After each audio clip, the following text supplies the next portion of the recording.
Welcome to the Wife Stories YouTube channel. New video every day, and don't forget to subscribe. Here we go. I'm not obligated to explain. Her words land like a blade against my throat. My pulse hammers in my ears, and for the first time in my life, I feel an almost electric stab of fear in my belly. Fear, or maybe rage. I can't tell them apart in this moment. I stand in our living room, surrounded by the quiet glow of the late afternoon sun leaking through the half-drawn blinds. The warmth of the light doesn't register in my bones. My hands are clammy. My voice, when I manage to force it out, cracks with a dryness I've never heard in myself before. "Linda," I say, so quietly I almost choke on my own breath. "You're my wife." I think I at least deserve the truth. She looks away, crossing her arms. "I never said you don't deserve it. I said I'm not obligated." Her posture is stiff, defensive. I watch her shoulders tense under the fabric of her blouse. Her hair, soft, dark brown waves, catches a subtle orange glint from the sunlight. She's still so beautiful, so composed, even now, when I feel my world tipping off its axis. I take a step closer. She doesn't move, but her jaw tightens. This close, I can smell her perfume. Something floral and delicate that's always reminded me of quiet evenings when she'd come home from work and settle against my chest on the couch. Except now, that scent feels like poison. My chest tightens, my breath falters, and the single thought that keeps ricocheting in my mind is, she's already gone. At first, I can't figure out what to say. Part of me wants to shout, to let the fury jump out of my throat and reduce everything here to rubble. Another part wants to break down, drop to my knees, and beg to know why she's doing this. Then a final, quieter part, the part that used to be proud of my calm, my reserve, that part just wants to ask, when did I stop being enough? But Linda's eyes are cold. She's not going to answer if I show her my wounds. I feel the dryness in my throat intensify. My heart is pounding. I fight the urge to lash out. My voice comes out as a low hiss. "So, who is it?" She exhales a bitter laugh. "You really want the details. Is that going to help?" "It might," I say, flattening my tone as best I can. On the surface, I'm calm, but inside, it's nothing but roiling chaos. "Go on. Enlighten me." Her lips part in what could have been a sneer or maybe a trembling scowl of regret. Hard to tell. She wraps her arms tighter across her chest. There's a moment of silence, the flicker of hesitation behind her eyes, and then she lifts her chin. "His name is Mark," she says, quietly. "Mark Anderson. And no, it wasn't a mistake. I swear I feel my legs buckle. That name. I already knew it, though I'd tried to bury the knowledge under the insane hope that maybe I'd gotten it all wrong. My head spins back to the moment I first read it. Asterisk, asterisk, Mark Anderson, asterisk, asterisk, scrawled on that misdelivered package the courier dropped off by accident. The Japanese characters on the side.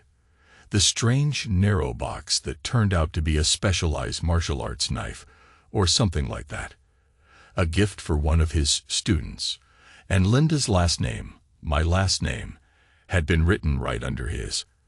I'd stared at the address label for so long that day my vision blurred. Then, in the darkest corner of my mind, an entire story started to weave itself together. The time she said she was going to the dojo, just for herself. The jokes Mark made when he came by the house a few times, how he scoffed at my old jeans.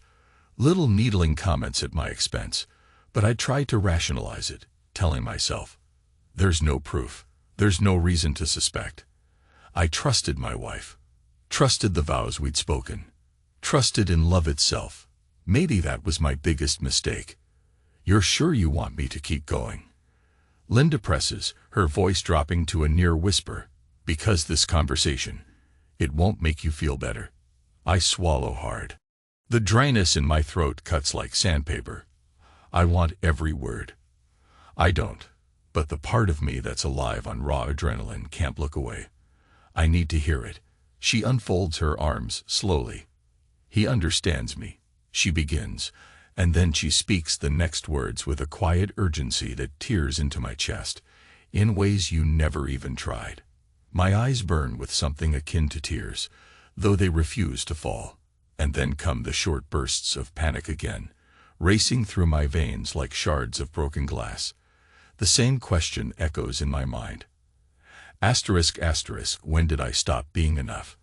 Asterisk, asterisk, we don't speak for a moment. The world feels both silent and deafening. The clock on the wall behind us, one of my old antiques I was meaning to fix, ticks faintly, an arrhythmic beat. I'm a watchmaker by trade, or more accurately, a restorer of old clocks and vintage watches. On the surface, it's a gentle craft, taking broken or abandoned mechanisms and giving them new life. But in this second, there's no sense of gentle anything in the air. She steps to the side, and that's when I notice something on the couch, a brass strap peeking from under the cushion. My stomach twists. A bizarre wave of horror slides across my skin, scorching hot, then chilling. So it happened here, or maybe not the entire thing, but enough to leave traces behind. Another man's presence in my living room, in the sanctuary I once called my home. I close my eyes for a blink. An image flashes, Linda with him, maybe late one night while I was out searching flea markets for old clocks to salvage. The mental picture stings so badly my breath catches in my throat. A shaky exhale. Get out, I manage to say, my voice a strangled hush. She doesn't move. What? I grit my teeth, forcing control back into my words. We're done here. Get out. Her lips part in protest, but I see a flicker of pain behind her eyes. Maybe a tremor of regret. It's impossible to be certain, because she picks up her purse with unsteady hands and starts moving toward the door. I catch the faint reflection of her face in the hallway mirror. She looks frightened, or angry at herself, or maybe I'm projecting my own swirl of confusion onto her. She lingers a second at the threshold, as if waiting for me to say something else, but I stay silent. Fuming. Fury and heartbreak churn inside me. She leaves. The door clicks shut with a soft finality that echoes too loudly in my skull. My hands are shaking. I cross the living room to the couch, carefully pulling that brace strap from underneath the pillow. It's definitely hers. Lacy, deep blue, the one I bought for her birthday. The mental image intensifies, her with Mark on this very piece of furniture. My temples throb. I used to believe I was a patient man. Right now, I'm not so sure. I toss the bra onto the coffee table. It slides, half off the edge. I'm breathing through clenched teeth. The clock behind me keeps ticking, a broken measure in the silence. I want to tear it off the wall, smash it into pieces, but I don't. A short while later, maybe a minute, maybe an hour, I can't quite tell. My phone buzzes on the end table. The sound vibrates through me. I glance down to see a text. It's from her. Asterisk, asterisk, Linda. We need to talk. Asterisk, asterisk, for a second, I almost fling the phone across the room. But I rein it in. My free hand curls into a fist. Then, with careful, quiet rage, I lock the phone screen. Put it face down. The last thing I want is more words from her. Not right now. Outside, the daylight is fading. The shadows stretch. Soon, the entire house is drenched in a dusky gloom that fits my mood perfectly. I move like a ghost through the place that was once my refuge, checking the windows, flicking on a lamp that floods the living room in a worn yellowish glow. My chest feels tight, my thoughts coiled up, ready to snap. In that swirl, an old memory rises, unbidden. Linda's laughter from years ago, when we first moved to Seattle. She teased me about my obsession with collecting broken things. Your fix-it mania, she called it, in that sweet, half-joking tone. She used to say she admired my patience, my devotion to details. But apparently, that admiration was short-lived. At some point, I find myself drifting to the bathroom. My reflection in the mirror looks savage, eyes bloodshot, jaw clenched, and there, on the edge of the sink, is my ring, my wedding band, placed so carefully that it feels like a final gesture. I'd taken it off the moment I saw that package for Mark. I didn't realize I'd left it here. I pick it up, weigh it in my palm. The metal feels cold. For a split second, I have the insane urge to put it back on. But no, I drop it onto the sink again. It lands with a hollow clink that resonates. Suddenly, I recall a small detail. After Linda left that day, in tears, I'd done something impulsive. Driven across town to a clinic. Submitted my DNA. Not for paternity. For identity. I can't even fully explain it. Some meltdown of self. Some need to figure out who I am, or who I could have been, had my life taken a different turn. Something inside me snapped, and I found myself wanting to prove that I still existed, that I was real, that I wasn't just the sum of a wife's betrayal. Now I almost laugh at the memory. The bitter, empty laugh. The results arrived a week ago, with nothing shocking. No hidden lineage, no dramatic secrets. Just me, John Davis, American with a smattering of Irish ancestry. It didn't fix anything. Didn't fill the crater in my chest. I have no illusions. My marriage is on the edge of destruction. Maybe it's already done for. But I'm not the type to cause a scene. I don't do public outbursts. I don't throw plates or break windows. I keep it in, even now, as the rage twists my gut. When I finally slide into my car that same evening, I have no clear destination. The streets are half empty at this hour. I drive aimlessly, letting the silence of the city seep in, the passing headlights tracing patterns on my windshield. My mind returns to Mark Anderson, how he used to come by, eat at my table, share jokes with Linda, grin at me like we were buddies. The memory makes my stomach churn. He's younger than me, or at least looks younger, toned and fit, a martial arts instructor, always wearing casual sports gear, like he's ready to flip the nearest table if the mood strikes him.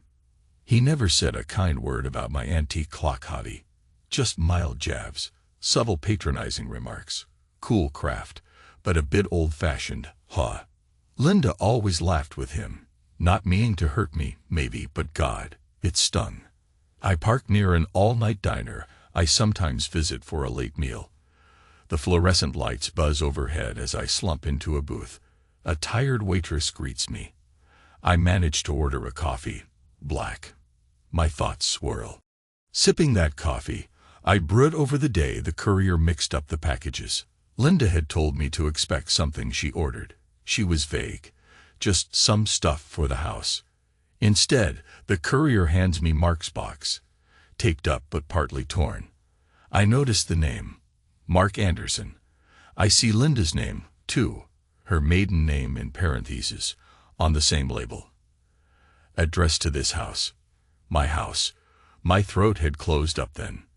Next day, Mark shows up casually, smiling like an idiot, asking if by any chance a package arrived for him.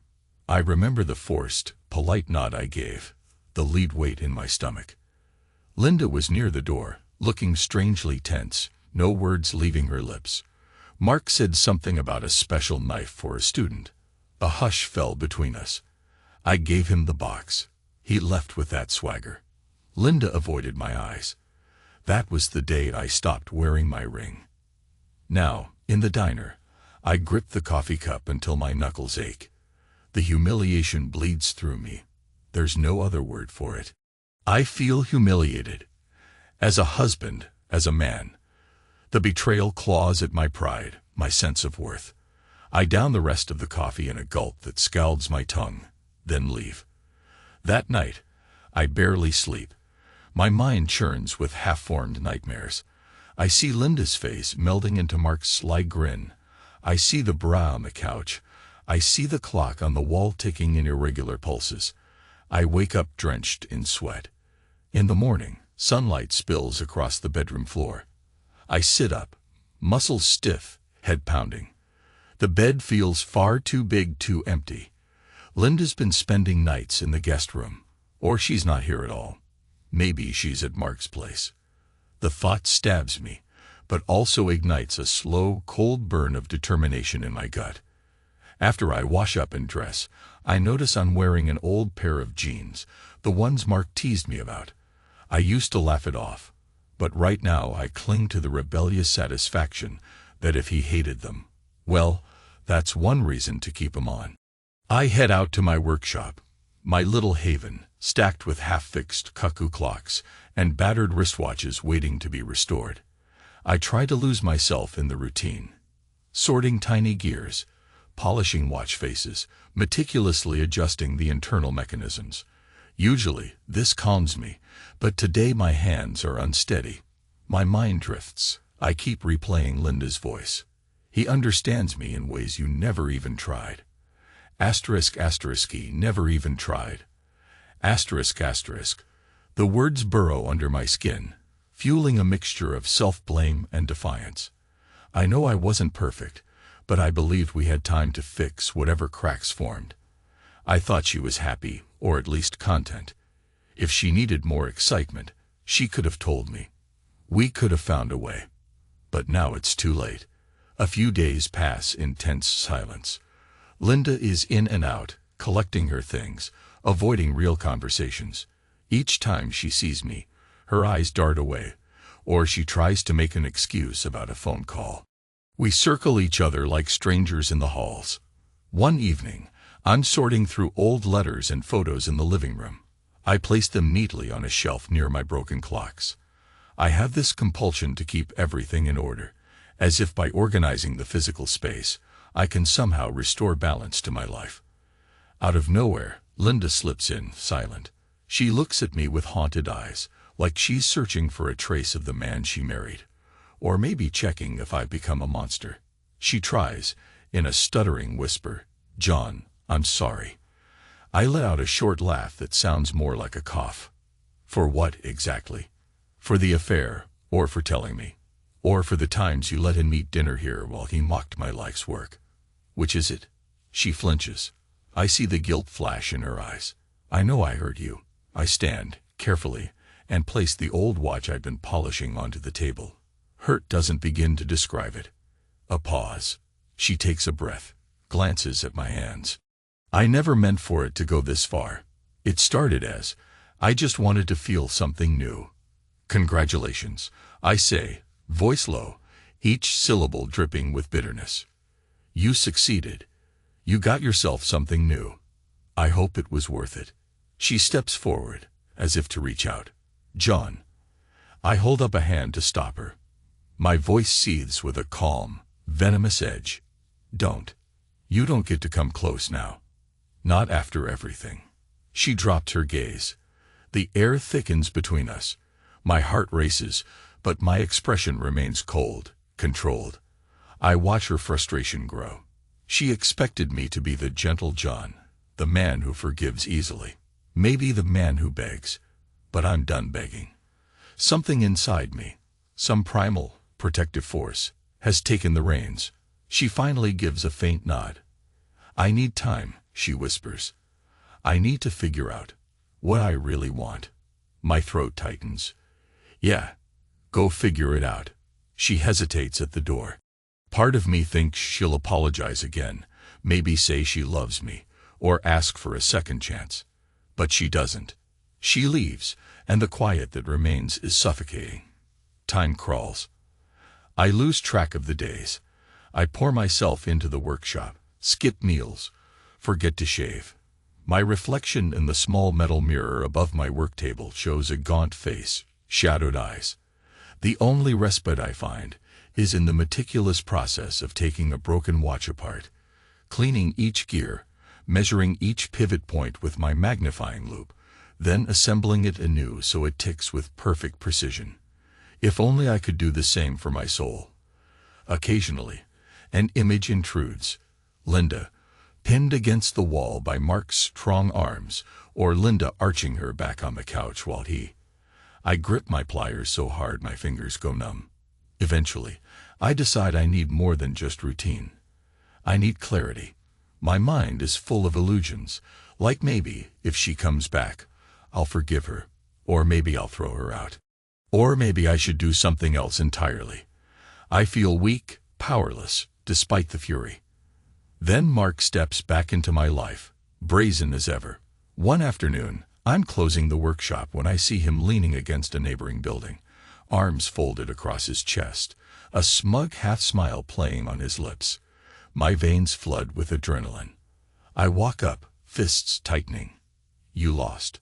I ask, voice quiet and cold. He shrugs. "Just wanted to talk." "About?" He tilts his head, like I should already know. "Linda." I inhale slowly through my nose. "You'd better choose your next words carefully." He pushes off the wall, crossing the short distance between us until we're almost toe-to-toe. I smell the faint citrus of his aftershave. He's about an inch taller, but I hold my ground. "You can't give her what she needs," he says. "But I can." My heart punches the inside of my chest. I wonder if he's trying to provoke me into a fight. Maybe that's what he's good at, physical confrontation, where he could use all those martial arts moves. But I won't give him the satisfaction. I'm not going to swing first. I level my gaze at him. "You're so sure of that?" He gives a one-shouldered shrug, a mocking tilt of his lips. "She's told me enough." My jaw flexes. "What are you expecting to get out of this conversation, Mark?" He steps closer, voice dropping.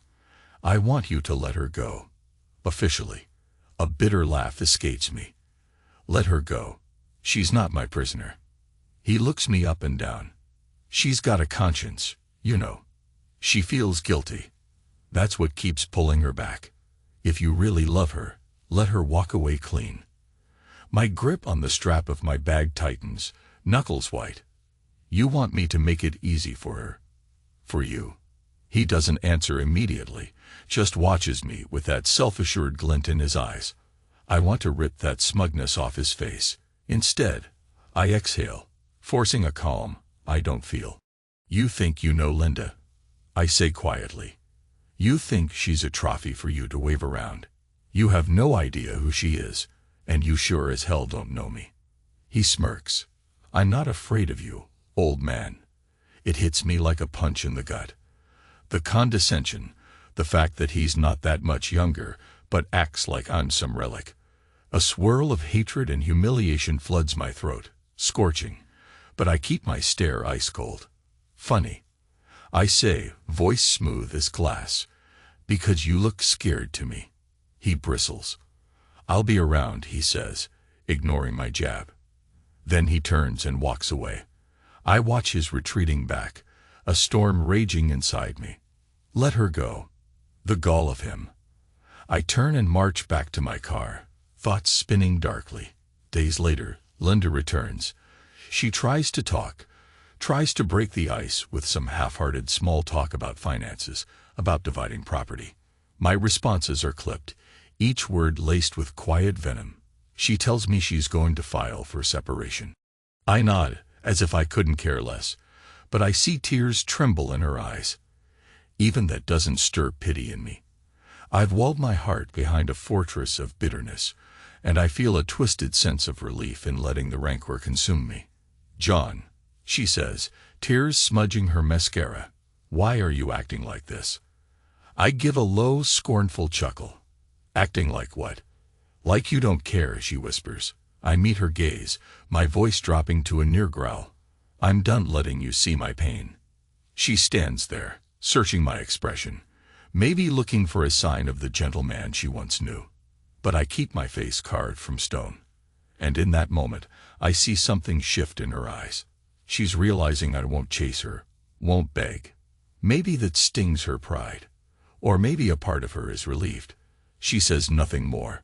Weeks roll by. Paperwork starts. I feel like a bystander in my own life, signing forms, ignoring phone calls from well-meaning friends who heard rumors.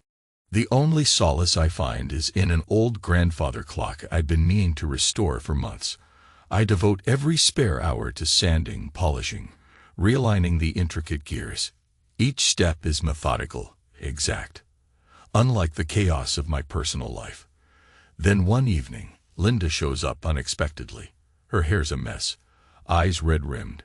She steps inside like she still belongs here, clinging to the doorknob as though her legs might give out. I made a mistake, she whispers, voice trembling. John. I look at her, and the old love in my chest flickers. I want to hold her, bury my face in her hair, forget everything. But it's overshadowed by the memory of her bra on the couch, Mark's smug face, all the humiliations. My words come out lethal. You made 1,000 mistakes, Linda. Which one are you apologizing for tonight? She trembles. I didn't realize how alone I'd feel. A hot surge of resentment flares. I close the door behind her calmly. Alone. I echo. Quiet. You have Mark. Her eyes dart away. He's not what I thought. My jaw tightens. She continues in a trembling rush. I thought he'd free me, give me passion. But it's not real. Or it's not enough. I don't know. God, I'm so confused. Her voice cracks, and her tears come in earnest now. She tries to reach for my hand. I let her, though my muscles stay taut. I stare at her shaking fingers around mine. All the anger, the heartbreak, the sense of betrayal. Suddenly, I feel them swirl together in a wave of pity for her, and pity for myself. Why did you come back? I ask, numb. She looks up, tears on her cheeks. I miss us. Us, I repeat, bitterness edging each letter. There's no us anymore, Linda. She whimpers, steps closer, presses her forehead to my chest. I inhale sharply at the contact. My instincts scream to push her away. But I don't. Maybe a part of me wants to see if her apology is genuine, if she's truly regretful. John, she says, if you want, I can. We can try counseling. Or something. I don't want to lose everything we had. I search her face, my emotions tangling in my throat. It's too late, I whisper, but my resolve is wavering, and I hate myself for it. She sees my hesitation, slides her hands up my arms. The physical closeness ignites a deep confusion in me. I'm furious, but her body is familiar. The warmth of her breath, her floral perfume. She's here, real and trembling against me. I sense an undercurrent of desperation in her. She leans in, her lips brushing my neck. I realize she's trying to seduce me, to make me forget my anger through touch. My heart pounds with conflicting impulses. This is the woman I once cherished, the woman who betrayed me. For an instant, the memory of her with Mark rears up, vile and suffocating. I shut my eyes, fists clenching. Stop, I murmur, voice thick. She hesitates. Please, she says, can we just not think for a moment? I grab her wrists gently but firmly, pushing her away enough to look into her eyes. My own eyes burn with unshed tears. No, you don't get to do that. Not after everything. She collapses into sobs. I set her away from me, my hands still on her shoulders.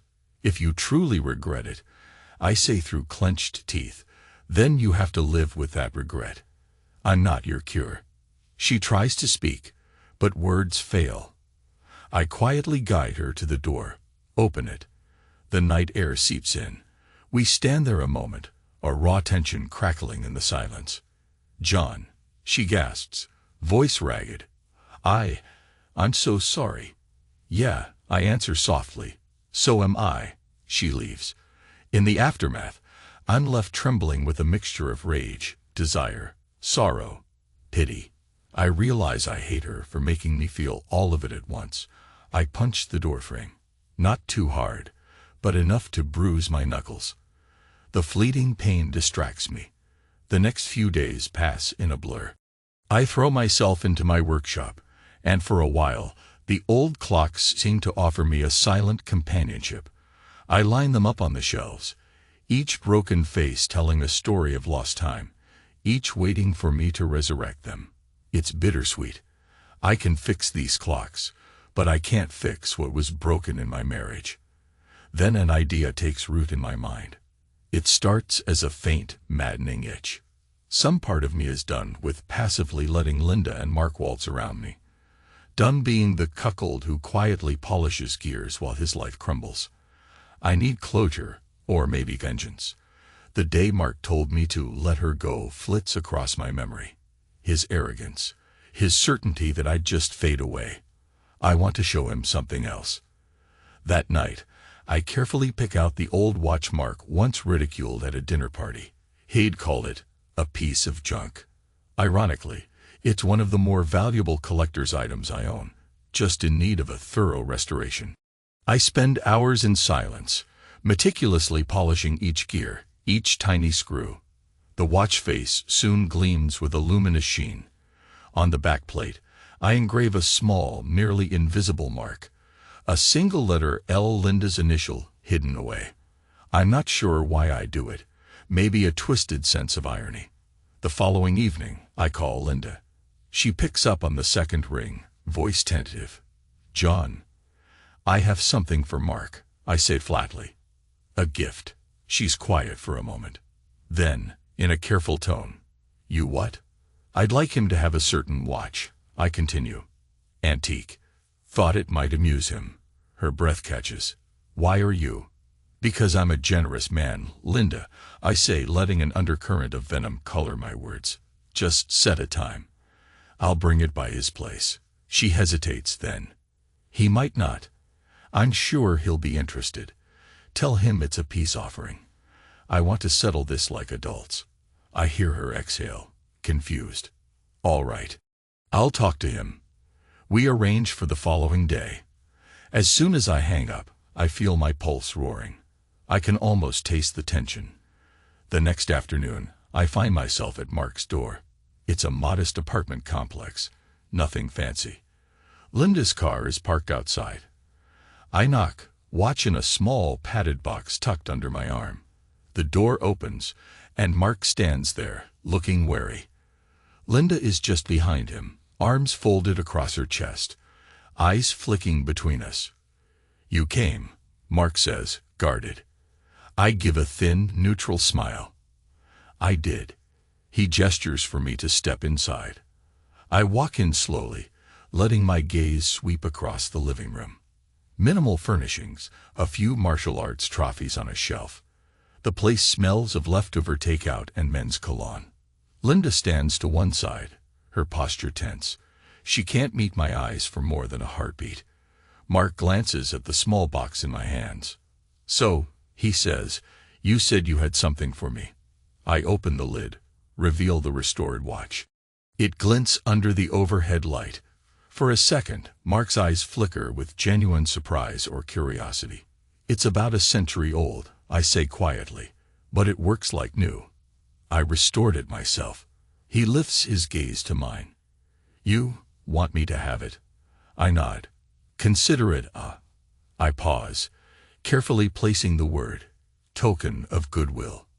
Linda shifts. She looks like she wants to speak, but I cut her off by holding the watch out to Mark. He sets his jaw, then reaches for it. As his fingers close around it, I notice the faintest tremor in his hand. Maybe he senses the undercurrent. He sets the watch down on the coffee table, glances at Linda, then back at me. "You want a drink?" he asks, voice tight. I shrug. "Sure." He moves to the small kitchenette area, rummaging for glasses. Linda stands next to me, arms still folded. She leans in, her voice a near-silent whisper. "What are you doing, John?" "Offering a gift," I reply softly, not looking at her. She exhales. "I don't believe you." I half turn, meeting her gaze. "You should. This is exactly who I am now." Mark returns with 2 glasses of cheap whiskey. He hands one to me, retains the other for himself. Linda refuses any. We clink glasses with tense formality, and I take a small sip, letting the burn settle in my chest. Mark sets his glass down. "So, what's the catch?" I let a corner of my mouth lift in a half smile. "No catch." He studies me, and for a moment, the tension is so thick you could cut it with the Japanese knife he once had delivered to my home. Finally, he nods, as if deciding not to challenge me further. We stand there in an awkward silence. Linda's eyes dart from him to me, her lips parted in an unspoken question. Then I finish my drink, place the empty glass on the table. I think that's all, I say quietly, turning toward the door. Mark glances at Linda, then back at me. So that's it. You're done. I pause, my hand on the doorknob. My voice is calm, but a cold fury laces each word. I'm not the one who started this. I'm just finishing it. I leave without looking back. In the following days, Linda calls me repeatedly, but I ignore most of her attempts. My anger has turned from a raging bonfire to a silent, smoldering coal. I'm functional, polite even, but there's a quiet cruelty in my politeness now. She finally corners me at the workshop, bursts through the door one afternoon, tears on her cheeks. "What did you do to Mark?" she demands. I raise an eyebrow. "I gave him a watch." Her voice trembles. "He's been acting paranoid. He said the watch keeps ticking too loud at night, that he can't sleep. He tried throwing it in a drawer, but claims he still hears it. Are you messing with him?" I fight down a smirk. Maybe he's just hearing his guilty conscience. She glares at me. "John, this isn't funny. He said you must have tampered with it. He's losing it, acting like someone is watching him. Is this your idea of revenge?" I meet her gaze calmly. "I don't have to do anything, Linda. Maybe the watch is just a watch. But inside, I feel a grim satisfaction. I know exactly how precise and resonant I made that mechanism. The ticking can carry, subtle but consistent, echoing in quiet rooms, especially at night.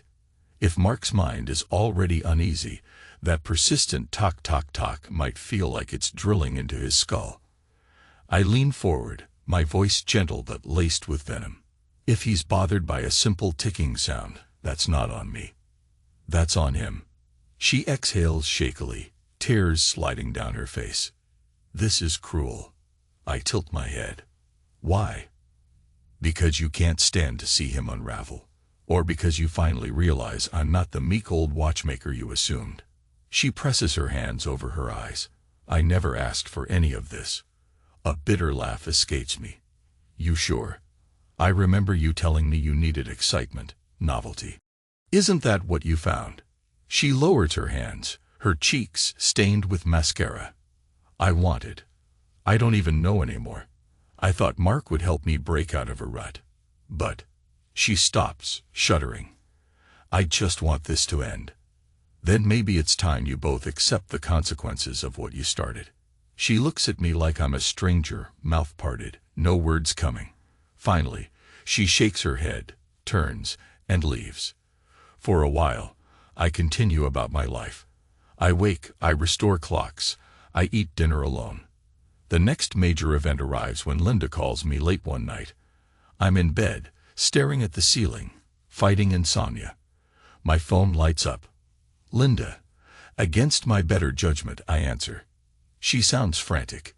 "John, Mark's gone off the rails. He broke that watch you gave him. Smashed it. He said it was cursed, or something insane like that.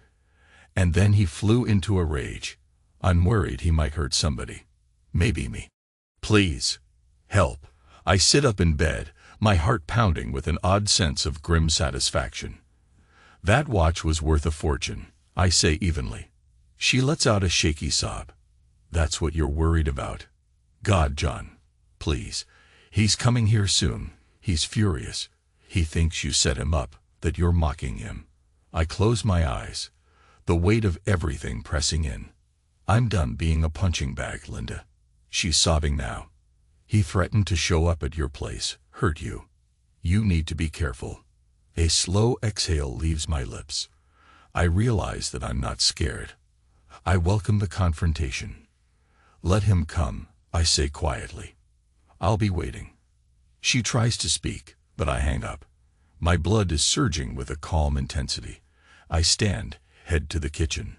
Flick on the light. The house is silent, shadows dancing across the floor.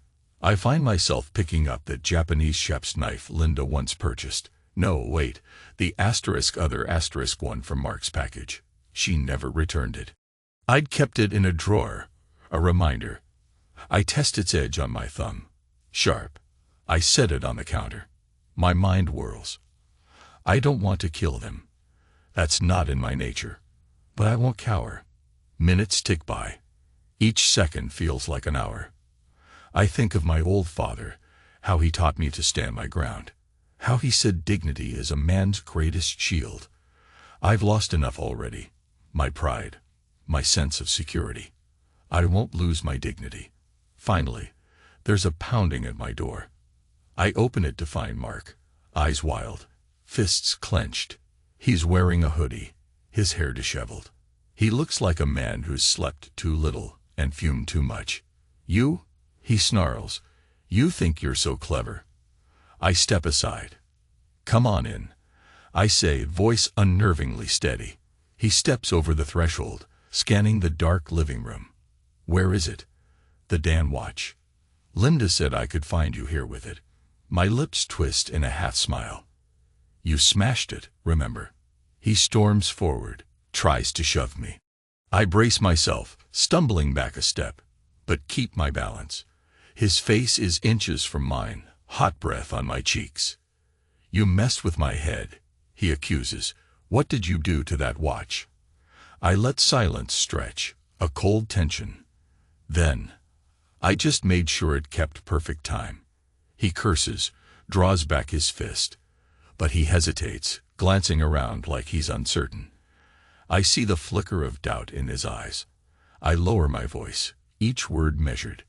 Is that how you solve your problems? By throwing punches? That's your big plan. He swings. I manage to dodge enough so it glances off my shoulder. Pain flares. But I keep my footing, step aside, and my hand brushes the kitchen counter where the knife sits. Mark sees it. I see the alarm in his eyes. He's good at martial arts, sure, but a blade changes everything. I don't pick it up, though. I let my fingers rest on the handle, a silent threat. He flinches, steps back. You gonna stab me? I stare him down. If you don't leave, I just might. A thick silence. Then he spits on the floor in disgust, turns, and storms out. The front door slams so hard it rattles the frame. I'm left alone, adrenaline surging, my shoulder pulsing from his blow. I set the knife down and realize my hands are shaking. My breath is ragged. But I feel a surge of savage triumph. He came for me, and I didn't crumble. Linda calls again. I ignore it. The next day passes in a haze. My phone buzzes repeatedly with Linda's texts, all frantic, telling me Mark is claiming I pulled a knife, that he wants revenge, that she's terrified. I read them, unmoved. Something in me has died, replaced by a cold resolve. 2 nights later, Linda shows up at my doorstep again, disheveled, tears streaking her cheeks. I almost don't answer, but part of me wonders if Mark has turned on her. I open the door. She stands there, hugging herself. I left him, she says in a broken whisper. He's out of control, paranoid, talking about how you cursed him. Cursed the watch, everything. He said he'd get me back for lying, for betraying him too. God, John, I'm so sorry. I watch her unravel in front of me. See the raw fear. My emotions swirl. A strange pity for her, and a savage satisfaction that her little fling has collapsed into this chaos. Why are you here? I ask, voice flat. She sniffles. I had nowhere else to go. A bitter, humorless laugh escapes me. You're coming to me, of all people. She nods, tears dripping from her chin. I know I don't deserve your help, but I have no one else I can trust. The word trust resonates like a mocking echo. I keep my face impassive, though inside I'm a tangle of conflicting instincts. Despite it all, there's a part of me that can't stand to see her like this, so I let her in. She sits on the couch, the very couch where I imagine she haunts. I push the thought away. We sit in silence for a long moment, her shoulders shaking. I quietly hand her a tissue. She sobs softly, dabbing her eyes. Then she looks at me, voice raw. I know you hate me. I don't blame you. I can't face him alone. I exhale, leaning against the wall. What do you want from me, Linda? Protection. Comfort. She doesn't answer at first, eyes downcast. I want to fix my life. I stare at her. Your life. Or us. She glances up, something like hope flickering across her tear-stained face. I never wanted to lose you, John. A coldness settles over me. You should have thought of that before inviting Mark into our bed. She flinches as if slapped. Another sob escapes her, and she struggles to catch her breath. I know. I'm so sorry. I sink into the armchair across from her, watching her meltdown with a numb detachment. Eventually, I speak. My voice is calm, almost gentle. I'm not sure I believe you're sorry for what you did. Maybe you're just sorry it didn't work out the way you wanted. She looks at me, tears glistening. No. It's more than that. She can't finish. Silence stretches. The tension is palpable, heavy. Finally, I stand. I walk to the bathroom, come back with the ring I left on the sink. I hold it up so she can see the gold band catch the lamplight. For a moment, her face crumples at the sight of it. This, I say quietly, used to mean something. It meant we were bound by vows, by love, by respect.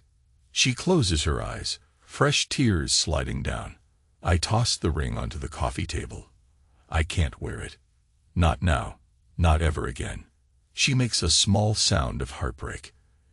In a slow, deliberate move, I pick up the ring, place it in her hand, fold her fingers around it. You ruined us, I whisper, leaning closer so she can see the anger burning in my eyes, and I won't pretend otherwise. She's trembling violently, tears dropping onto her clenched fist. My own chest feels like it might explode from the bitterness. Then I sigh, step back, and in a shockingly calm voice, I say, "You can sleep in the guest room tonight." She nods, broken. I show her the way, flick on the light. It's the same small room she used when she first started pulling away from me. She stands there, numb, as though unsure if she should thank me or beg my forgiveness. I don't wait to find out. I turn, close the door. And in the hallway, something inside me cracks. I press my forehead against the wall, eyes burning, breath shaking. The final threads that tied me to the man I was are snapping. Linda stays for a while. Days, maybe a couple of weeks. She doesn't talk about Mark. I occasionally see her flinch at every sound outside. Sometimes, late at night, I hear her crying. I let her cry. I let her fear weigh on her. Part of me feels a cruel sense of justice in that. But part of me is appalled at who I've become. Yet every morning, I wake up, look in the mirror, and remind myself, she betrayed me. It's a mantra that justifies my coldness. One evening, I return from the workshop to find Linda in the living room, carefully dusting the shelves of broken clocks I keep on display. She looks up when I enter, sets the cloth aside. There's a quiet desperation in her gaze. "I'm leaving tomorrow," she says softly. I nod, expression unreadable. "Where will you go?" She hesitates. "Back to California, maybe. My parents' place. I can't stay here." I swallow. "Fine." She crosses her arms, as though hugging herself. "John, I know you can't forgive me. I just wanted to say, I never stopped caring about you." A bitter smile ghosts my lips. You have a strange way of showing it. Her eyes fill again, but she forces back tears. "I know. I'm sorry. If I could turn back time, I would. I needed you to know." I stare at her for a long moment. My voice, when I speak, is quiet, almost hollow. "The damage is done, Linda." She inhales a shaky breath. "I'm aware." We stand in silence, the distance between us more than just a few feet. Finally, she manages a small nod and walks past me, heading to the guest room. I sink onto the couch, running my hands through my hair. My heart feels heavy, yet oddly calm. Because this is it, the last chapter, The moment when she slips away for good. By the time morning comes, Linda is gone. She leaves a note on the kitchen counter. Asterisk, I won't bother you again. Please, take care of yourself. Asterisk, I stare at the handwriting, noticing the slight rightward slant of her letters. I used to find it elegant. Now it's just a reminder of everything lost. Asterisk, life goes on, in a quiet, numb monotony. I finalize the separation paperwork without drama. I keep my workshop going. Fix clocks for local antique shops. Pay my bills. Eat dinner alone. The ring sits in a drawer, next to old receipts and random screws. And the strangest thing happens. The old feelings, rage, humiliation, start to simmer down. They don't vanish, but they become a constant ache rather than an open wound. I find pockets of acceptance amid the sorrow. Linda is gone. She chose her path. It blew up in her face, and she left. Mark is out there somewhere, presumably stewing in his own frustrations, or maybe he's moved on to some other conquest. I don't care. One day, as I'm finishing a repair job on a vintage pendulum clock, I glance at myself in the dusty mirror above the workshop bench. My reflection looks tired, older than my years, but there's a certain solidity behind the eyes. A sense of self I thought I'd lost. I remember the day I submitted my DNA for an identity test. I was desperate, searching for some external definition of who I am. It came back with the simplest answer. I'm just me. In the end, that's all there is. I let out a breath. The pendulum clock softly chimes on the hour, a gentle, melodious note. For the first time, I find it comforting rather than mocking. It's a new day. I'm still standing. My phone buzzes, a message from Linda. At first, I think about ignoring it. But after a moment, curiosity wins out. I read it. Asterisk, I'm settling in with my parents. Doing better. I hope you're well. I truly am sorry. Asterisk, I close the message, not bothering to reply. There's nothing more to say. The days turn into weeks, then months. I take on more work, even expand my workshop slightly. People hear about my skill with restorations, come from neighboring towns. It fills my time, distracts me from the emptiness at home. Yet, late at night, sometimes I lie awake and stare at the ceiling, remembering Linda's tears, her body pressed against mine, her voice promising me the world. Then my stomach knots with that old mixture of anger and longing. But I don't let it own me. Over time, the city welcomes autumn. Rain sweeps in. My house feels both quieter and more peaceful. One night, after locking up my workshop, I find myself at the shelf with all the broken clocks I once cherished. I run my hand across them, feel the dusty surfaces. A memory sparks, that insane drive to salvage broken things, clocks that were tossed out, battered, and cracked. I used to think anything could be repaired if I tried hard enough. But not every broken thing wants to be fixed. That's the moment I finally let out a long breath, step back from the shelf, and realize I don't need to keep every shattered object around, hoping to restore it. Some are better left behind. And so, piece by piece, I pack up certain clocks, the ones that have no sentimental value or are beyond saving. I carefully box them, label them for donation or disposal. With each box sealed, I feel a small weight lifting from my heart. I come across the battered wristwatch that Linda once gave me as a wedding anniversary present. It never really worked, just a decorative gesture. I run my thumb over its cracked crystal face. My reflection stares back in the broken glass. I set it aside, uncertain. Then, with gentle hands, I slide it into a drawer. Maybe I'll decide later if I want to fix it, or if I prefer it as a relic of what used to be. It's late. I turn off the workshop lights, head back into the house. The living room is dark. The only illumination comes from the moonlight slanting through the blinds. Everything feels so still. I walk to the sink, noticing the faint silhouette of my ring where it sits among old keys and random trinkets. I pick it up, let it glint in the pale light one last time. Then I slip it inside a small wooden box on the kitchen counter, close the lid. Maybe I'll never open it again. When I lean against the counter, there's a heaviness in my chest, but it's different than before. No searing rage, no crippling anguish, a kind of sorrowful acceptance, a scar over the wound. I think of Linda's final meltdown, Mark's sneer, the humiliations I endured.